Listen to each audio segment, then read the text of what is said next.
தரிசனம் ஆலய தரிசனம். ஆலய தரிசனம் பச்சைமலை அருள்மிகு அனுசுயா அம்மன் சமேத ஸ்ரீ அத்திரீஸ்வரர் திருக்கோவில், தாம்பரம் சானிட்டோரியம். இந்த ஆலயம் சென்னை தாம்பரம் போகும் வழியில் சானிட்டோரியம் என்னும் இடத்தில் அமைந்திருக்கிறது.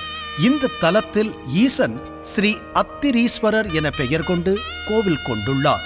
கலியுகத்தின் முன்யுகத்திலிருந்து நகரத்தின் ஈசான பாகத்தில் மிகவும் அற்புதமாக அமைக்கப்பட்டுள்ள இந்த ஆலயம் ஸ்ரீ அத்திரி மகரிஷியால் ஆட்கொள்ளப்பட்டது என்று புராண வரலாறு சொல்கிறது.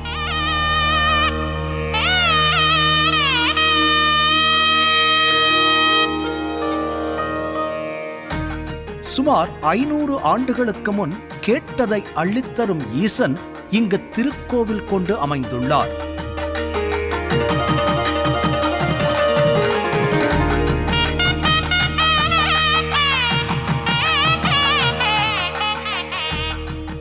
மரங்கள் அடர்ந்து மிகவும் காடாக இருக்கும் இந்த திருக்கோவில் ஒரு மலை மீது அமைந்துள்ளது. திருக்கோவிலுக்கு போவதற்கு படிகள் அமைந்துள்ளன. படிகளின் 2 புறங்களிலும் பசுமையான மரங்கள் அடர்ந்திருப்பதை காணலாம். விழுதுகள் தொங்கும் ஆலமரம் தாண்டிச் சென்றால் நாம் பார்ப்பது கைகூப்பிய நிலையில் நின்றிருக்கும் ஸ்ரீ பக்த ஆஞ்சநேயர். இவரை அடுத்து கிழக்கு நோக்கிய நிலையில் ஸ்ரீ அகத்திய மகரிஷியின் உருவத்தை காணலாம். 5 நிலை கொண்ட சிறு கோபுரத்துடன் கூடிய திருக்கோவில். இந்த கோபுரத்தில் பல இறை உருவங்கள் அமைக்கப்பட்டு இருக்கின்றன.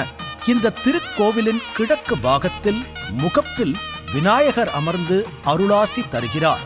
உள் பிரகாரத்தில் முழுமுதற் கடவுளான ஸ்ரீ மகா கணபதி, ஸ்ரீ வள்ளி தேவசேனா சமேத சுப்பிரமணியர், ஸ்ரீ வாராகி அம்மன், ஸ்ரீ கால பைரவர், ஸ்ரீ முனீஸ்வரர், ஸ்ரீ பக்த ஆஞ்சநேயர், நவக்கிரக நாயகர்கள், சித்தர்களின் குருவாகிய ஸ்ரீ அகத்தியர் மற்றும் சிவவாக்கியர் அமைந்துள்ளனர். திருக்கோவிலின் கோஷ்டத்தில் பரிவார மூர்த்திகளாக நர்த்தன கணபதி, தட்சிணாமூர்த்தி, வைஷ்ணவி, விஷ்ணு துர்க்கை, பிரம்மா, பிரம்மி, அடிமுடி காண அண்ணாமலையார், சண்டிகேஸ்வரர், மகேஸ்வரி என அனைத்து தெய்வங்களும் முறையே அமையப்பெற்று பக்த கோடிகளுக்கு கேட்கும் வரத்தை அள்ளி வழங்கும் மலைக்கோவிலாக அமையப்பெற்ற தனி சிறப்பு கொண்டுள்ளது. மலையின் மேல் ஸ்ரீ அத்திரி மகரிஷி தவம் மேற்கொண்ட கோலத்தில் ராகு, கேது மற்றும் அருட்பெருஞ்சோதி வள்ளலார் அவர்களும் அமையப்பெற்றுள்ளனர்.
முன்னொரு காலத்தில் வட இந்தியாவிலிருந்து ஸ்ரீ அத்திரி மகரிஷி தன் சீடர்களுடன் தென் கைலாயத்தில் ஈசனின் உத்தரவின் பேரில் தியானத்தில் ஈடுபட்டுக் கொண்டிருந்த ஸ்ரீ அகத்தியரை சந்திக்க வேண்டி இங்கு வந்ததாக சொல்லப்படுகிறது.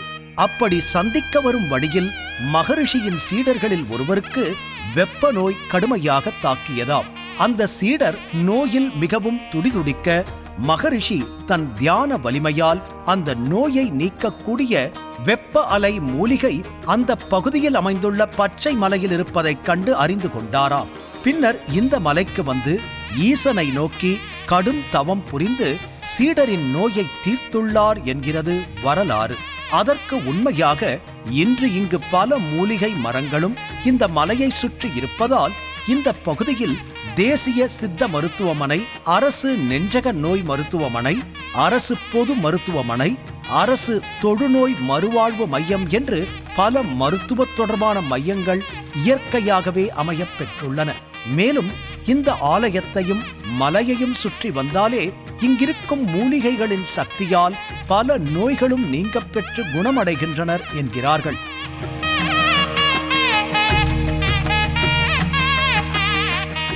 ஒரு சமயம் இந்த பச்சை மலை தலத்தில் கிணறு ஒன்று தோண்டும் போது பூமிக்கு அடியில் சுமார் 20 அடி ஆழத்தில் ஸ்ரீ பாலாம்பிகை என்னும் பால திரிபுர சுந்தரி உருவச்சிலை கிடைத்ததாம். பின்னர் அதனை முறைப்படி பிரதிஷ்டை செய்தனர். தற்போது இந்த தலத்தில் அம்மன் அருளாசி வழங்கி வருகிறார். பல சித்தர்களும் மகா புருஷர்களும் இங்கு தொடர்ந்து பாலாம்பிகையை வழிபட்டு வந்துள்ளனர் என்று தெரிகிறது. அவர்கள் எந்த ஒரு செயலை செய்ய துவங்கும் பொழுதும் அம்மனை வழிபட்டு உத்தரவு பெற்று செயல்பட்டதாக கூறுவர். தற்சமயம் இந்த பாலாம்பிகை அம்மன் பூமிக்கு அடியில் உள்ள குகையில் அமைக்கப்பட்டுள்ளார்.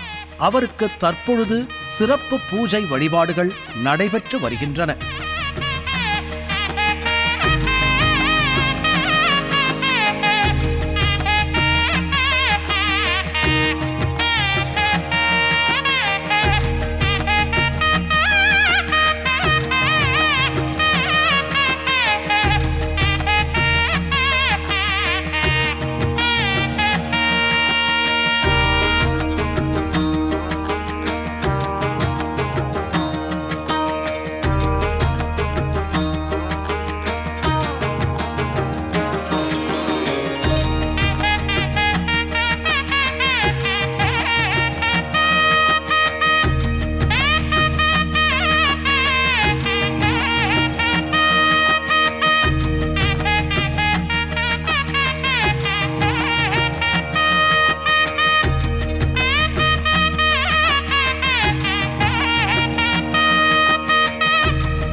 இந்த தலத்தில் அனுசுயா அம்மன் ஈசனின் சமேதராக அமைந்துள்ளார்.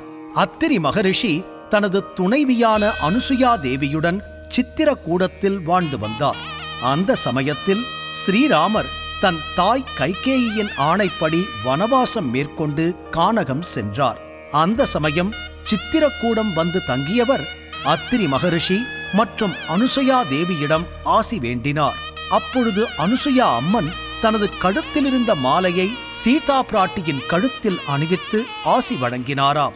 கற்பு நெறியில் சிறந்து விளங்கிய அனுசுயா தேவியின் மாலையை சீதா பிராட்டி மிகுந்த மரியாதையுடன் ஏற்றுக்கொண்டாராம். இதை அறிந்த மும்மூர்த்திகளான பிரம்மன், விஷ்ணு, சிவன் ஆகிய மூவரும் அனுசுயா தேவியின் கற்பு நெறியை சோதிக்க எண்ணினார்களாம். அவர்கள் மூவரும் அத்திரி மகரிஷி இல்லாத நேரம் பார்த்து மாறு வேடத்தில் வந்து தங்களுக்கு மிகவும் பசிக்கிறது, பிக்ஷை வேண்டும் என்று கேட்டார்களாம். அதிதிகளுக்கு உணவு அளிப்பது இல்லற தர்மம். எனவே அனுசுயா தேவி அவர்கள் மூவருக்கும் அன்னம் அளிக்க முடிவு செய்தாளாம். ஆனால் வந்த விருந்தாளிகளோ தாங்கள் முற்றும் துறந்த முனிவர்கள், எனவே தங்களுக்கு அவள் ஆடை எதுவுமின்றி பரிமாற வேண்டும் என்று கேட்டார்களாம். ஒரு கணம் திகைத்த அனுசுயா தேவி தன் ஞான திருஷ்டியால் வந்திருப்பது மும்மூர்த்திகள் என்று அறிந்து கொண்டாளாம். பின்னர் மூவரையும் சிறு குழந்தைகளாக உருமாற்றி அவர்களுக்கு அமுது கொடுத்து தொட்டிலிட்டு தாலாட்டு பாடினாளாம். இதனால் தேவலோகத்தில் மும்மூர்த்திகளின் செயல்பாடுகள் ஒடுங்கி வந்ததாம். இதை அறிந்த அவர்களின் பத்தினிகளான லக்ஷ்மி, சரஸ்வதி, பார்வதி ஆகிய மூவரும் அவர்களை தேடி அலைந்து பின்னர் அவர்கள் இருப்பிடம் கண்டு அறிந்து கொண்டனராம். அங்கு குழந்தைகள் உருவில் இருந்த தங்கள் பதிகளைக் கண்டவர்கள் நடந்ததை ஞான திருஷ்டியில் அறிந்து கொண்டனராம்.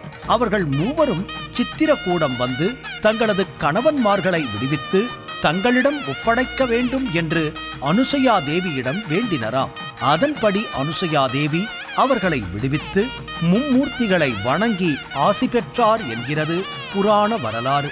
இப்படிப்பட்ட இந்த திருக்கோவிலில் சிறப்பு அபிஷேக பூஜைகள், சங்கடஹர சதுர்த்தி, பிரதோஷம், பௌர்ணமி பூஜை, சஷ்டி, கிருத்திகை, பஞ்சமி திதி, தேய்பிறை அஷ்டமி, மூல நட்சத்திரம் என்று பல விசேஷ வைபவங்கள் நடைபெறுகின்றன.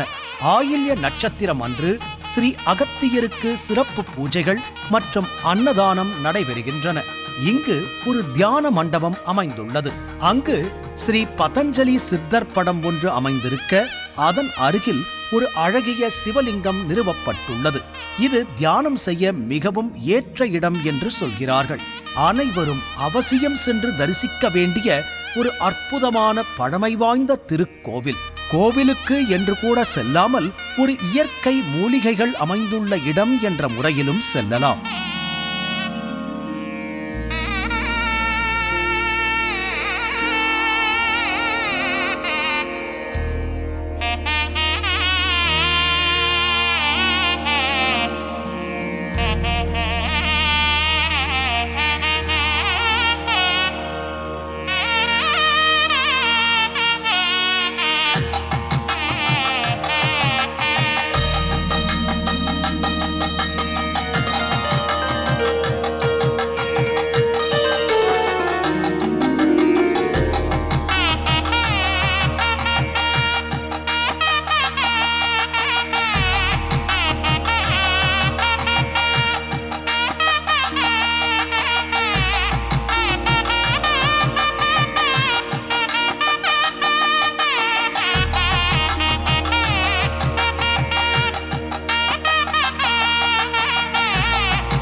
இது போன்ற ஆன்மீக வீடியோக்களை தொடர்ந்து பார்க்க கடவுள் டிவி யூடியூப் சேனலை சப்ஸ்கிரைப் பண்ணுங்க.